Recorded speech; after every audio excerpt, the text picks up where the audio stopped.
खरं सांगतो बाप लय निराळा आहे. बापाचं करतो तोच वेगळे. ही बसलेली म्हातारी माणसं आहेत ना, ही म्हातारी नव्हतीच हो.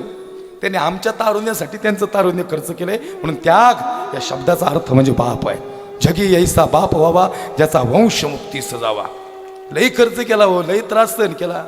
आम्ही विराट कोहलीसाठी टाळ्या वाजवल्या टीव्ही बघताना, ह्या स्टंपपासून त्या स्टंपपर्यंत रन काढली. पण आम्ही कधी आमच्या बापासाठी वाजवल्या का टाळ्या, ह्या बांधाव त्या बांधाव.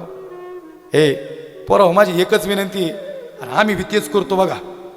तुमचा बाप मारायच्या आधी त्याला मिठी मारून या बरं का. अशी मिठी मारानं सोडू नका अजिबात, गच्चम धरा त्याला असा. तुम्हाला खरं सांगू का, तुम्हाला वाटतंय ते कठोर काळ जाते, त्याच त्यांनी लय झापडी दिल्यात आपल्याला. नाही नाही, त्यांनी संस्काराची चापट मारली आमच्या गालावर. तुमच्यासाठी व्याकुळ झालाय तो दिवस रात्र. तुम्ही अशी मिठी मारा ना त्याला, तुम्हाला मी गॅरंटी देऊन या देऊन सांगतो, गॅरंटी देऊन सांगतो, तुमच्या आधी तुमचं म्हातारं तुमच्या गळ्यात पडून रडत, 100% रडत आहो मी बघितलं तर.